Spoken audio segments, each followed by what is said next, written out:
نہیں توجہ کیا آپ نے؟ جیسے پھول میں خوشبو ویسے کربلا میں زینب، جیسے جسم میں روح، جیسے نیام میں تلوار، جیسے نماز میں صلوات، جیسے ارکان حج میں کعبہ، میرا جملہ واضح ہو جائے، جیسے سیپ میں موتی، جیسے آنکھ میں روشنی، اور کیجئے گا جیسے جسم انسانی میں دھڑکتا ہوا جگر، ایسے ہی دھڑکتے ہوئے جگر کا نام ہے زینب۔ اگر پھول سے خوشبو نکال لی جائے تو کاغذی پھول بے معنی ہو کے رہ جائے گا۔ واقعی کربلا سے زینب کی ذات کو جدا کر دو گے تو کربلا سمجھنے کے لائق نہیں رہ جائے گی۔ اگر کربلا سمجھنا ہے تو زینب کے اشاروں سے سمجھو، زینب کی تلمیحات سے سمجھو، زینب کے استعاروں سے سمجھو، زینب کے رخ سے سمجھو، زینب کے نقطۂ نظر سے سمجھو۔ زینب تمہیں بتائے گی کربلا کا معیار کیا ہے، کربلا کا واقعہ کیا ہے، کربلا کی حقیقت کیا ہے، کربلا کا جو حقیقت پسندانہ مجمع ہے اسے سمجھانے کے لیے کہ کربلا کی واقعے کا نام ہے زینب علیہ مقام کے کردار کو پڑھنا بہت ضروری ہے میرے عزیزوں۔ بس میں نے ختم کر دی ہے دعا، جلدی جلدی دو چار باتیں اور کر دوں۔ غور کیجئے کہ زینب کے کاندھوں پر کتنی بڑی ذمہ داری تھی بعد شہادت حسین، مگر کتنی آسانی سے شہزادی نے ان تمام تر ذمہ داریوں کو قدم بقدم نبھاتے ہوئے، میں ان تفصیلات میں نہیں جا رہا ہوں ابھی کہ خطبہ کوفے میں کیا دیا، کیوں دیا، شام میں خطبہ کیوں دیا، کیا دیا، جو خطبہ شام میں دیا وہ کوفے میں کیوں نہیں دیا، جو کوفے میں دیا وہ شام میں کیوں نہیں دیا۔ یہ جملہ یاد رکھیے گا، جو خطبہ جناب زینب کا کوفے میں ہے وہ خطبہ شام میں نہیں ہے، الگ الگ ہے دونوں جگہ۔ جو شام میں دیا وہ کوفے میں نہیں دیا، یہ تفصیلی موضوع ہے، بس ایک جملہ سن لیجیے۔ کیوں نہیں دیا کوفے میں اور شام میں ایک ہی خطبہ؟ اس لیے کہ شہزادی جانتی ہیں کہ اس دور میں شام سینٹرل گورنمنٹ ہے اور کوفہ اسٹیٹ گورنمنٹ ہے۔ کسی بھی انقلابی لیڈر کی ذمہ داری ہے کہ جو بات سینٹرل گورنمنٹ میں کہنی ہو وہ اسٹیٹ گورنمنٹ میں نہ کہے، جو اسٹیٹ گورنمنٹ میں کہنی ہو سینٹرل گورنمنٹ میں نہ کہے۔ اب اگر مسودہ لکھا لکھایا ہے تو الگ بات ہے، اب اگر لکھ کے کسی نے وہی دیا ہے تو مجبوری ہے کہ اسے آگے پیچھے کچھ آتا نہیں، جتنا بتایا جاتا ہے اتنا ہی ہوتا ہے۔ لیکن اگر وہ سیاسی لیڈر ہے، اگر وہ انقلابی لیڈر ہے، اگر اس کے اندر قیادت کی صلاحیت ہے تو اسے معلوم ہونا چاہیے کہ ہر سخن موقعی دارت، ہر مقام کے اعتبار سے گفتگو ہوگی۔ کلم الناس علی قدر عقولہم، یا انبیاء کو مخاطب کر کے ارشاد ہے، معصوم کا ارشاد ہے، نبی کا ارشاد ہے، یا معاشر الانبیاء، بلکہ حدیث قدسی ہے، یا معاشر الانبیاء کلم الناس علی قدر عقولہم، اے نبیوں تم سے گزارش کی جاتی ہے، تم سے فرمائش کی جاتی ہے، تم سے خواہش کی جاتی ہے کہ لوگوں کی عقلوں کے مطابق گفتگو کرنا، جتنی لوگوں کے پاس عقل ہو اتنی ہی گفتگو کرنا، اور عقل کے حساب سے گفتگو کرنا۔ غور کیجئے گا، عقل کے حساب سے گفتگو کرنا۔ کلم الناس علی قدر عقولہم، جناب زینب نے عقلوں کے حساب سے گفتگو کی ہے۔ کوفے کا خطبہ کوفے میں رکھا ہے، شام کا خطبہ شام میں رکھا ہے۔ بس ایک جملہ سن لو بات تمام ہو جائے۔ کوفے میں جو خطاب ہے وہ شام میں نہیں ہے، شام میں جو خطاب ہے وہ کوفے میں نہیں ہے۔ وہ جملہ سنیے گا، یوں تو میں نے 14 نکات نکالے ہیں کہ دونوں خطبوں کے درمیان فرق کیا ہے، مگر ایک نقطہ میں آپ کو بتا کے آگے بڑھ جاتا ہوں۔ پہلا نقطہ تو آپ نے سمجھ لیا، وہاں سینٹرل گورنمنٹ ہے، یہاں اسٹیٹ گورنمنٹ ہے، یہاں کا بیان کچھ اور ہے، وہاں کا بیان کچھ اور ہے، مگر اور اتنا سمجھ لیجئے وہاں کے بیان میں اور یہاں کے بیان میں فرق کیا ہے۔ جب شہزادی نے کوفے میں خطبہ دیا تو فرمایا یا اہل الکوفہ اتبکون یا اہل القتل والغدر والخضر، اے کوفے کے غداروں، اے کوفے کے مکاروں، اے کوفے کے عیاروں، اے ضمیر فروشوں، اے دغا بازوں، اے دھوکے بازوں، اے اپنے ضمیر کو بیچنے والوں، اے تلوار کے سائے میں ڈرنے والوں، اے خزانوں کے دہنوں کے سامنے اپنی للچائی ہوئی زبانوں کو لانے والوں، اے دولت پہ ٹوٹ پڑنے والے مکاروں، اس ملمہ کاری میں تم آ گئے ہو، ابن زیاد کی باتوں میں تم آ گئے ہو، ارے تم چاپلوسوں کی طرح باتیں کرتے ہو، تم کنیز زادوں کی طرح باتیں کرتے ہو، تم خالی بڑی بڑی باتیں کرنے والے ہو، تمہارے سینے میں جگر نہیں ہے، تمہارے سینے میں دل نہیں ہے، دل میں دھڑکن نہیں ہے، دھڑکن میں اثر نہیں ہے۔ یہ سارا مفہوم ہے جو میں آپ کی خدمت میں عرض کر رہا ہوں، کلام کی تفسیریں ہیں جو میں آپ کو بتا رہا ہوں. اے غلام زادو، اے تمہیں ہوش نہیں ہے، تم کیا کر رہے ہو؟ تم نے میرے بابا کے ساتھ دغا کی ہے، تم نے میرے بھائی کے ساتھ دغا کی ہے، تم نے میرے بھائی حسن کے ساتھ دغا کی ہے، تم نے مسجد کوفہ میں دغا کی، تم نے صلح حسن میں دغا کی، تم نے میرے بھائی مسلم کے ساتھ دغا کی، اب تم نے حسین کے ساتھ دغا کی ہے. اے دغا بازوں، اتبکون، اب تم گریہ کر رہے ہو، اب تم رو رہے ہو، تمہارے رونے کا کوئی فائدہ نہیں ہے، اب تو تم قیامت تک روتے رہو گے. یہ تمہاری بزدلی قیامت تک تم پر غیروں کو مسلط کرتی رہے گی اور تم قیامت تک اس کا عذاب بھگتتے رہو گے. کس کو مخاطب کیا؟ کوفے والوں کو. ابن زیاد کو لائق خطاب نہیں بنایا. ابن زیاد سے بات نہیں کی زینب نے. کیوں نہیں کی ابن زیاد سے؟ ابھی تو حاکم بنا ابن زیاد. ابن زیاد کو کوفے کا پتہ ہی کیا ہے. اس کا مطلب یہ کہ کوفے میں ابن زیاد اپنی جگہ غلط ہے، مگر غداری ابن زیاد سے پہلے کوفے والوں نے کی ہے. تو زینب نے غداروں کو ٹارگٹ کیا. نہیں توجہ کر رہے ہیں آپ؟ زینب نے غداروں کو ٹارگٹ کیا ہے. خبردار، اگر عزاداری میں غداری کی تو کسی اور کی نظر سے بچ سکتے ہو، زینب کی نظر سے نہیں بچ سکتے. خبردار عزاداری.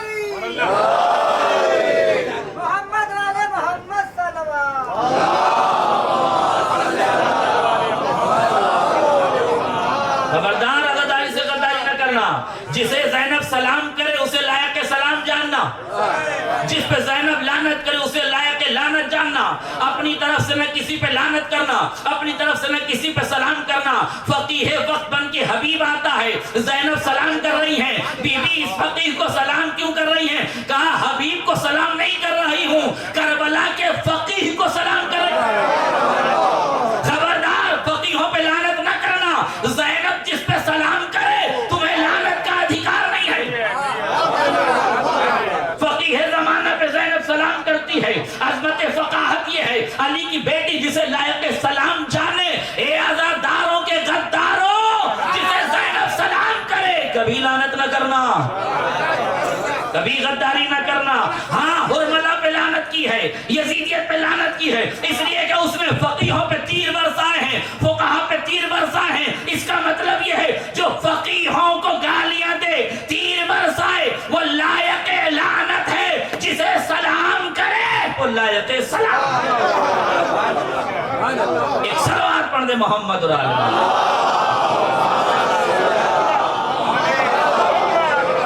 زینب کے عمل کو تمہارے لیے تعصیب کا مقام ہے. کربلا تمہیں زینب علیہ مقام سے سمجھنی ہے. کوفے میں خطاب کیا، غداروں کو ٹارگٹ کیا، غداروں کو ٹارگٹ کیا، غداروں کو ٹارگٹ کیا. کوفے میں ابن زیاد کو خطاب کے لائق نہیں سمجھا. کیوں؟ اس لیے کہ کوفے میں جو غداری ہوئی ہے وہ ابن زیاد کی طرف سے بعد میں ہوئی ہے، کوفے والوں کی طرف سے پہلے ہوئی ہے. زینب یہی دیکھتی ہیں کہ پہلا مجرم کون ہے. میرا جملہ واضح ہو جائے. مجرم ہم سے بچ سکتا ہے، عقیلہ بنی ہاشم سے نہیں بچ سکتے. اور تم کیا بچو گے جب بڑے بڑے نہ بچے؟ اور کیجئے گا کیا کہا شام میں، کوفے میں کوفے والوں کو مخاطب کیا، مگر شام میں اہل شام کو لائق خطاب نہیں جانا. ڈائریکٹ یزید سے خطاب. یبنت طلقہ، او غلام زادے. وقت کے دامن میں بالکل گنجائش نہیں ہے کہ میں شام کے خطبے کے تفصیلات تمام حصارات آپ کے سامنے پیش کروں. بس اتنا جملہ سن لیجئے. جناب زینب نے کیا کہا؟ یبنت طلقہ او غلام زادے. 8 ہجری میں اسلام لانے والوں، تم 2 سال میں اسلام کے اتنے بڑے متوالے بن گئے. آپ نے توجہ نہیں کی. کیا کہا؟ او غلام زادے. کوفے والوں کو مخاطب کیا، ابن زیاد کو مخاطب نہیں کیا. شام میں یزید کو مخاطب کیا، اہل شام کو مخاطب نہیں کیا. کیوں؟ اس لیے کہ شام میں یزید کے آباء و اجداد کی زمانے تک حکومت رہی. اجازت دیں ایک جملہ آپ سے کہوں. بنی امیہ کا شجرہ سمجھ لیجئے. جب بنی امیہ کا شجرہ، عبد الشمس کے بعد حرب کے بعد پہلے امیہ، پھر حرب کے بعد ابو سفیان کے بعد معاویہ کے بعد یزید. ابو سفیان کے تین بیٹے، ایک کا نام معاویہ، ایک کا نام یزید، ایک کا نام عتبہ، اور بھی ہوں گے، اس لیے کہ بیوی کی طرف سے تو بہت سے تھے، اب ان کی طرف سے جو ملتے ہیں وہ میں نے بتا دیے۔ اور کیجئے گا، میں بنی امیہ کا شجرہ بتا رہا ہوں، حالانکہ خبیثوں کے کوئی شجرے نہیں ہوتے، مگر چونکہ تاریخ میں لکھے ہوئے ہیں اس لیے مجبوراً میں بتا رہا ہوں۔ غور کیجئے گا، 13 ہجری میں خلیفہ اول کے زمانے میں شام کو فتح کرنے کے لیے ایک لشکر بھیجا گیا، جس کی سربراہی میں خالد بن ولید، معاویہ، یزید، یہ سارے لوگ بھیجے گئے 13 ہجری میں خلیفہ اول کے زمانے میں۔ رجب کے مہینے میں 14 ہجری کو شام فتح ہو گیا، خلیفہ اول دنیا سے رخصت ہو گئے، خلیفہ ثانی ان کی جگہ آئے۔ انہوں نے شام جب فتح ہو گیا تو ابو سفیان کے بیٹے یزید کو شام کا گورنر بنا دیا۔ کس ہجری میں؟ 14 ہجری میں۔ دیکھیں میں اپنے لفظوں کا ذمہ دار ہوں، آپ کے ذوق سماعت کا۔ ہاں 14 ہجری میں یزید تخت پر آئے۔ اب پتہ نہیں آپ کون سی 14 سمجھ رہے ہیں، صلوات پڑھیں محمد علیہ وسلم۔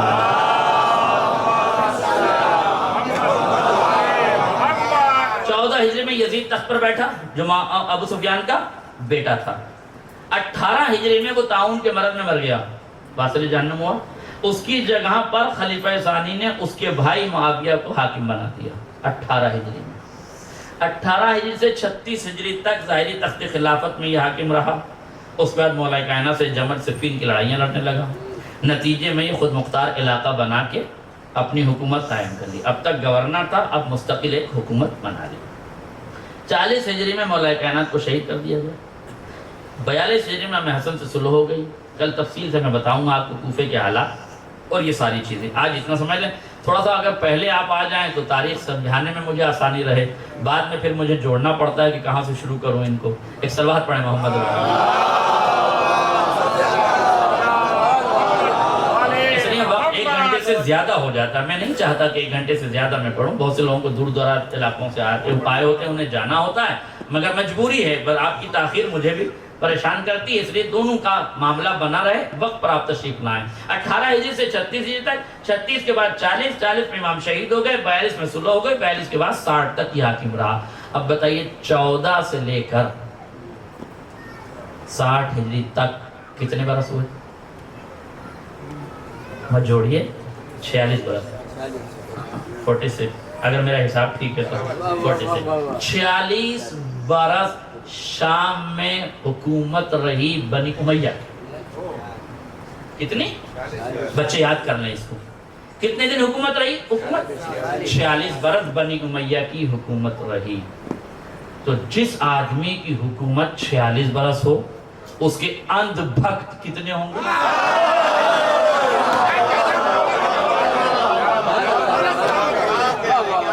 اس کے ماننے والے کتنے ہوں گے؟ اس کے ماننے والے، جاننے والے، چاہنے والے، آنکھیں بچھانے والے، پلکیں بچھانے والے، عقل و خیرت سے آری و خالی، ایسے لوگ جو جمعے کی نماز بدھ کو پڑھ لیں، ایسے لوگ جو اونٹ اور اونٹنی میں تمیز نہ پیدا کر سکیں۔ اور اندھ بھکتی کا مطلب یہی ہے بھائی صاحب، کچھ اور تھوڑی ہے۔ اندھ بھکتی کا مطلب یہی ہے کہ بادشاہ سلامت مصر میں بصرہ جا رہے ہیں، جمعے کے دن ان کا سفر ہے، چاہتے ہیں کہ امت جمعے کے فیض سے محروم نہ رہ جائے، اس لیے کہ کچھ لوگ ہفتے میں ایک ہی دن تو پڑھتے ہیں، اس میں بھی بادشاہ سلامت نہیں رہے تو محروم رہ جائیں گے، تو کیا ارادہ؟ کہا 2 دن پہلے ہی پڑھ لو۔ ایک آدمی، یہ تاریخ کی لفظ ہے، ایک آدمی آیا، اس کا اونٹ چرا لیا گیا، اس نے کہا کہ میرا اونٹ چرا لیا گیا۔ معاویہ کے دربار میں قضیہ پہنچا، حاکم بیٹھا، قاضی بیٹھا، قاضی سے اس نے کہا میرا اونٹ ہے، جس نے چرایا تھا اس نے کہا میری اونٹنی ہے،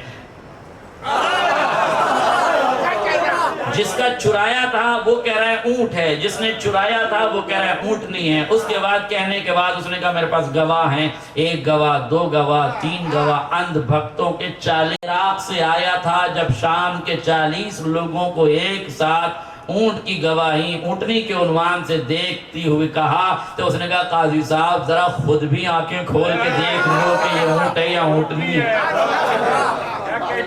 کہا یہ اونٹ ہو یا اونٹنی ہو، 40 آدمی کہہ رہے ہیں تو یہ وہی ہے جو یہ کہہ رہے ہیں۔ جب عدالت کہنے پہ چلنے لگے تو انصاف کا گلا گھونٹ جاتا ہے۔ حاکم شام نے اس آدمی کو بلایا، بلا کے اپنے پاس بٹھایا، کہا اس اونٹ کو جانے دے، اونٹ ہے اونٹنی ہے، چھوڑ قضیے کو ختم کر، میرے پاس آ۔ بلایا، ایک اونٹ منگوایا، کہا اس پر بیٹھ، ایک تھیلی درہم و دینار کی دی، کہا یہ میری طرف سے انعام لے۔ اس نے کہا بادشاہ سلامت اتنی مہربانی کیوں کر رہے ہیں؟ کہا مہربانی نہیں کر رہا ہوں، بس تجھے جو دربار میں ہوا ہے وہ میسج علی تک پہنچانا ہے۔ کہا کیا میسج پہنچانا ہے؟ کہا بس جا کے بتا دینا کہ حاکم شام کے پاس ایسی فوج ہے جسے اونٹ اور اونٹنی میں تمیز نہیں ہے۔ ٹھیک ہے کیا آپ نے؟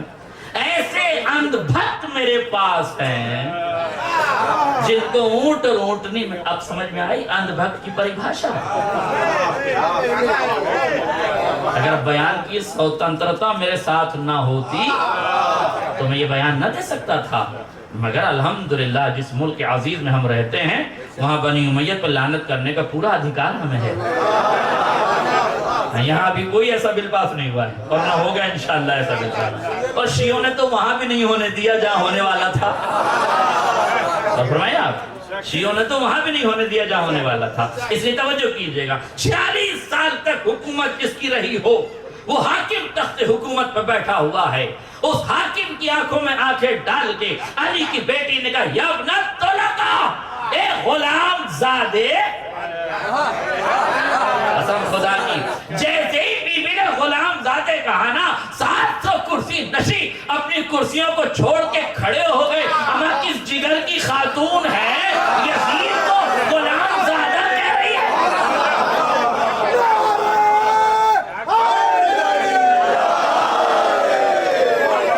کس جگر کی خاتون ہے، یزید کو غلام زادہ کہہ رہی ہے؟ یا یزید، پہلے تو کہا ہے یزید، جیسے یزید کا نام سنا 700 کرسی نشی کھڑے ہو گئے۔ یہ کیسے یزید کا نام لے رہی ہے؟ کوئی ذل سبحانی کہتا ہے، کوئی بادشاہ کہتا ہے، کوئی امیر کہتا ہے، کوئی امیہ کا نطفہ کہتا ہے، کوئی سفیان کا چراغ کہتا ہے، کوئی ہندا کا جگر کہتا ہے، نہ جانے کیسے کیسے القاب و الوان سے یاد کیا جاتا۔ یہ کون بی بی ہے کسی میں ہمت نہیں نام لینے کی؟ یہ نام لے رہی ہے۔ ابھی نام پہ حیران ہو کے 700 کرسی نشی کھڑے تھے، زینب نے کہا یا ابن الطلقاء، 700 کرسی نشی بیٹھ گئے، یہ نام نہیں شجرے بھی جانتے ہیں۔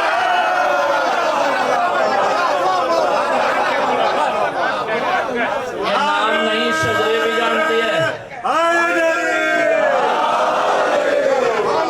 اس میں گفتگو تمام ہو گئی، یہ نام نہیں شجرے بھی جانتی ہے۔ کس کو مخاطب کیا شہزادی نے؟ یزید کو مخاطب کیا۔ کیوں یزید کو مخاطب کیا؟ 46 سال تک جس یزید کی حکومت شام میں تھی وہاں 2 خطبے ہوئے، ایک سید سجاد نے دیا، ایک زینب اولیاء مقام نے دیا۔ دونوں خطبوں کا متن نکال کے پڑھنا شروع کیجئے، آپ 23 25 منٹ میں دونوں خطبے آرام سے پڑھ جائیں گے۔ اس کا مطلب یہ ہے دنیا کو بتایا، اے ابو سفیان کی اولادوں، اتنا سمجھ لینا، تمہارا 46 سال تک حکومت کرنا ایک طرف ہے، علی کے پوتے اور بیٹی کی 46 منٹ کی خطابت ہے۔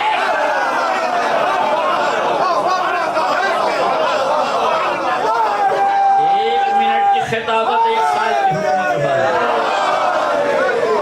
1 منٹ کی حکمت 1 سال کی حکومت پہ بھاری ہے، 1 منٹ کا خطاب 1 سال کی حکومت پہ بھاری ہے۔ اب سمجھ میں آیا وما ادراک ما لیلۃ القدر، تم کیا جانو لیلۃ القدر کیا ہے؟ لیلۃ القدر خیر من الف شہر، یہ 1 رات 1000 مہینوں سے بہتر ہے۔ جس نے لیلۃ القدر کو سیدہ زہرا کہا ہے انہیں بتانا ہے جب زینب کا 1 منٹ 1 سال کی حکومت پہ بھاری ہے تو عظمت لیلۃ القدر کیا ہوگی؟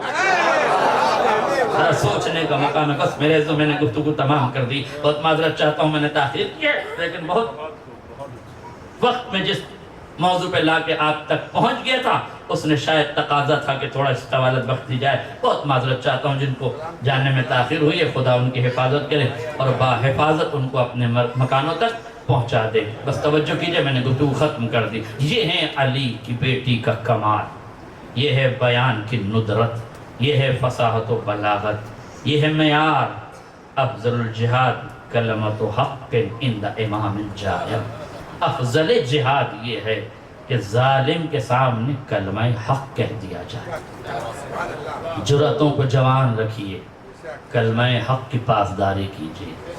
ہمیشہ یاد رکھیے گا زینب و سکینہ، سجاد، یہ ان زوات کا نام ہے جنہوں نے کربلا کی ان شہیدوں کی قربانیوں کو ضائع نہیں ہونے دیا.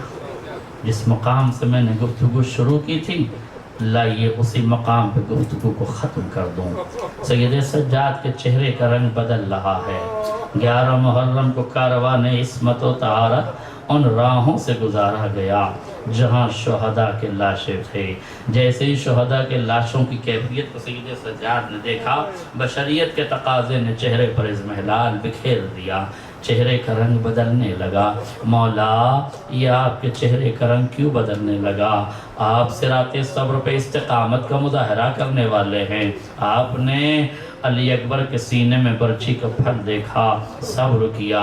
حسین کا سر نوکے نیزہ پہ دیکھا، صبر کیا. اصغر کا گلا چھدا، آپ نے صبر کیا. مولا، اتنا صبر کرنے کے بعد یہ کیا کیفیت ہو رہی ہے؟ عجب نہیں میرا مولا جواب دے. میرے نادان ذاکر، جو میری نگاہوں نے دیکھا، خدا کسی بیٹے کو وہ منظر نہ دکھائے جو سجاد کی نظروں نے دیکھ لیا. کیا منظر تھا میرے عزیزوں؟ میں یہاں نہ بتا سکوں گا کہ کربلا میں کون سا منظر سید سجاد نے دیکھا.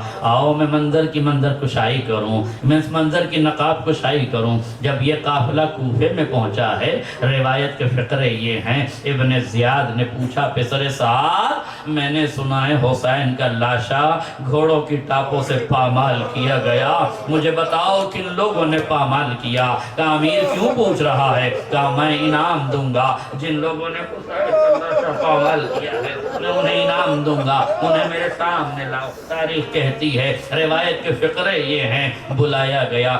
10 لوگ سامنے آئے. پسر سعد نے کہا، ابن زیاد، ان 10 لوگوں نے حسین کے جنازے کو پامال کیا. اس نے کہا 10 کے 10 میرے سامنے آ جاؤ. یہ بتاؤ تم میں امیر کون ہے؟ اس میں ایک شخص آگے بڑھا جس کا نام مالک بن اسید تھا. مالک آگے بڑھا، کہا امیر میں سردار تھا. بتاؤ کیا بات ہے؟ کہا مجھے بتاؤ، تفصیل سے بتاؤ، تم نے حسین کے لاش کو کیسے پامال کیا؟ اس نے کہا امیر ہم نے پہلے حسین کے سر و تن میں جدائی کی، پھر ہم خیموں میں آگ لگانے لگے. جب ہم نے خیموں میں آگ لگا دی، حسین کا سر نو کے نیزہ پہ بلند کر دیا. جب ہم تھک کے چور ہو گئے نا، ہم خیموں میں آرام کرنے کے لیے جا رہے تھے. جیسے ہی ہم جانے لگے، پسر سعد کی آواز آئی، ابھی خیموں میں آرام کے لیے نہ جاؤ، ابھی ایک کام باقی ہے. ہم نے پوچھا کیا کام باقی ہے؟ کہا لاشوں کو پامال کرنا.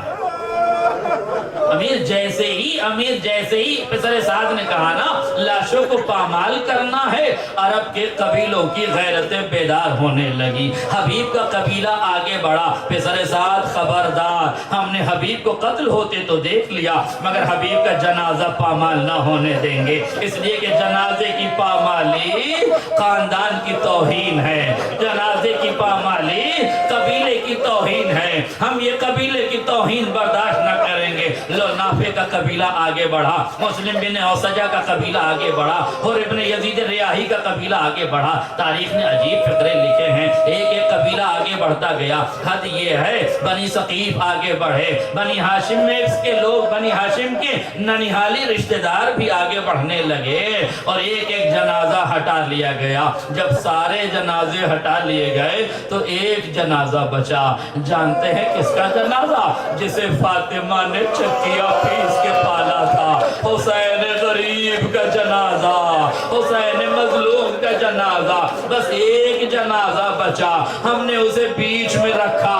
10 بھاری بھرکم جوان اپنی فوج سے نکالے، 10 بھاری بھرکم گھوڑے نکالے. 10 بھاری بھرکم گھوڑوں پر 10 بھاری بھرکم جوانوں کو بٹھایا، ہم نے لاش کو پامال کرنا شروع کیا۔ ابن زیاد کہتا ہے شعر میں کہہ کے بتاؤ، مالک بن اسید تم تو شاعر ہونا۔ اب اس کا شعر ایک شعر سن لیجئے، وہ شعر پڑھتا ہے نحنو رززنا صدر الحسین بعد الظہر، ہم نے پہلے حسین کو سینے کے بل لٹایا اور حسین کی کمر پہ گھوڑوں کو دوڑانا شروع کیا۔ جب ہم نے حسین کی کمر کی ہڈیوں کو توڑ دیا، ہم نے پسلیوں کو توڑ دیا، اب ہم نے اپنے قافلے کو روکا، حسین کے لاشے کو سیدھا کیا، اب حسین کے سینے پہ گھوڑوں کو دوڑانا شروع کیا، حسین کی پسلیوں کو توڑنا شروع کیا۔ امام زمانہ زیارت ناہیہ میں فرماتے ہیں سلام اس جد مظلوم پر جس کو گھوڑوں کی ٹاپوں سے اس طرح پامال کیا گیا کہ داہنی پسلیاں بائیں جانب آ گئی، بائیں پسلیاں دائیں جانب آ گئی۔ اجزاکم ربکم خیر الجزا، پروردگار ان رونے والی آوازوں پر رحمت نازل کرنا، بانیان ادا کی توفیقات میں اضافہ کرنا، انہیں کوئی غم نہ دینا سوائے غم مظلوم کربلا کے۔ یہ حسین کے عزادار ہیں، ان کی جائز تمناؤں کو پوری کرنا۔ آخری فقرہ سنیے، ہم نے حسین کے سینے کی ہڈیوں کو بھی توڑ دیا۔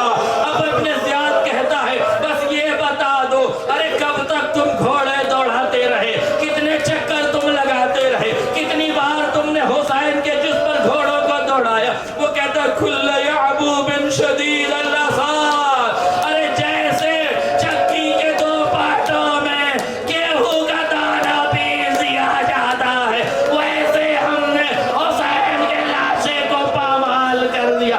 سید سجاد 11 محرم کو پاک کا لاشا نہیں دیکھ رہے تھے، گھوڑوں کی ٹاپوں سے کچلی ہوئی لاش، پامال شدہ لاش، وہ لاشا دیکھ رہے تھے۔ پروردگار 57 برس کے بوڑھے ضعیف باپ کا لاشا، 28 برس کا جوان، اے پروردگار میں کیسے صبر کروں؟ چہرے کا رنگ بدل رہا تھا، پیمانہ صبر چھلک رہا تھا۔ واہ حسینہ، واہ مظلومہ کی صدائیں بلند، اِنَّ لِلَّهِ وَإِنَّا إِلَيْهِ رَاجِعُونَ بِذَنبِ قَضَائِهِ وَتَسْلِيمًا لِأَمْرِهِ وَسَيَعْلَمُ الَّذِينَ ظَلَمُوا أَيَّ مُنقَلَبٍ يَنقَلِبُونَ رَبَّنَا تَقَبَّلْ مِنَّا إِنَّكَ أَنْتَ السَّمِيعُ الْعَلِيمُ يا رب الحسین بحق الحسین اشف صدر الحسین بظہور الحجہ۔ کریم پروردگار ہونے والی آوازوں پر رحمتیں نازل فرما، ناسوں رمال زہرا میں جگہیں عنایت فرما، حاضرین کی توفیقات میں اضافہ فرما، بانیان عزا کے رزق روزی میں برکت عطا فرما، حاضرین کے رزق روزی میں برکت عطا فرما۔ جن جن مومنین و مومنات نے ان مجالس میں شرکت کیے، دام درہم قدم سخن جیسے شرکت کیے، میرے مالک ان کی شرکتوں کو قبول فرما، ان کے آنے کو قبول فرما، ان کی عبادتوں کو قبول فرما، ان کی حسرتوں کو پورا فرما، ان کی آرزوؤں کو پورا فرما، ان کی دعاؤں کو مستجاب فرما۔ کریم مالک اس بزم حسینی میں جو مومنین و مومنات بیمار ہوں شفاء کاملہ عاجلہ عطا فرما، جن کے پر قرضے ہیں مالک مقروض کا قرضہ ادا فرما، جو بے اولاد ہے انہیں دولت اولاد عطا فرما، جن کے پاس اولاد ہے انہیں پروان چڑھا۔ کریم پروردگار جب تک زندہ رکھنا، محمد و آل محمد کی محبت پہ زندہ رکھنا، مالک جب موت دینا انہی کے ذکر کے راستے میں موت دینا۔ کریم پروردگار واسطہ محمد و آل محمد کا ملک عزیز ہندوستان پر رحم و کرم نازل فرما، ملک عزیز میں ظلم کرنے والے ظالمین کو نیست و نابود فرما، ملک عزیز کی پرامن اور محبت کی فضا کو نفرت میں بدلنے والے چینل اور اینکروں کو نیست و نابود فرما، جنت البقیع میں عالی شان روضہ تعمیر فرما، زائرین کربلا کی حفاظت فرما۔ کریم مالک اور امتحان نل یوسف زہرا امام زمانہ کے ظہور میں تعجیل فرما، اور ہمیں ان کے انصار آوان قرد آبرہ سے گزارش ہے، ایک مرتبہ سورہ ہم، 3 مرتبہ سورہ اخلاص فرما کر جملہ مومن و مومنات مرحومین و مرحومات بالخصوص بانیان عزا کے مرحومین کے لیے اشارہ فرما۔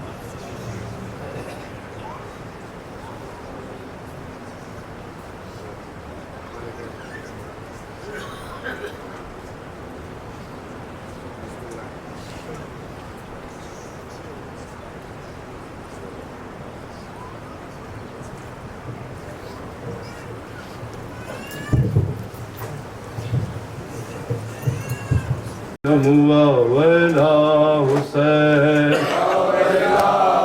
آگے آ جائیے آپ لوگ. ویلا حسین ویلا حسین. ویلا حسین ویلا حسین. ویلا حسین ویلا حسین. ویلا حسین ویلا حسین. حسین ویلا حسین. ویلا حسین ویلا حسین. ویلا حسین ویلا حسین.